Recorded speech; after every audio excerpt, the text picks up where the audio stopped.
Ripoti zasema Africa TV kutoka visiwani Zanzibar. Hii ni moja kati ya kuitikia wito wa Rais wa Zanzibar na mwenyekiti wa Baraza la Mapinduzi kwa watu wenye uwezo kulisha wale wasiojiweza. Na leo hii kamati ya wazee ya Tumekuja Secondary School imefanya futarisho kwa ajili ya yatima pamoja na wajane wasiojiweza. Na hapa mkuu wa mkoa ameshukuru sana kamati hiyo kwa kufanya jambo hili kubwa, sambamba na mwalimu mkuu wa skuli hiyo kumtaka mkuu wa mkoa kuwa mlezi wa matukio yote ya kheri ya hapo baadaye.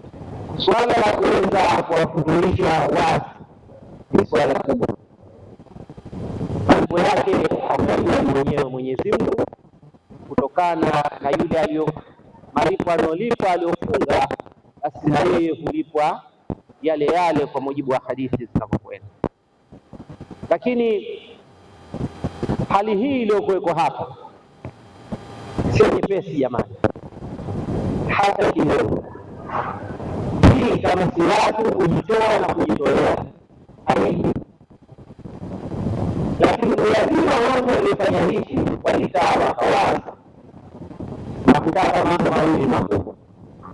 La kwanza, kutaka faida zao kwa ajili ya Mungu, lakini ya pili ni kujenga mapenzi baina ya watu, ambacho ni kikubwa.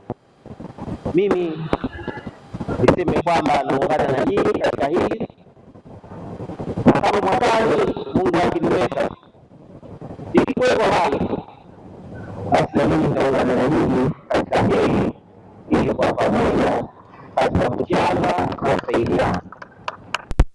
Nakuomba sana uje kuwa mlezi, manake mara hii mashindano yetu yalifanya yalikuwa makubwa sana, tulifanya skuli, lakini mwakani tumepanga tunataka kufanya mashindano ya skuli zote, na tunamshukuru Mwenyezi Mungu, wewe ni mwalimu, lakini pia tunaomba uwe mlezi.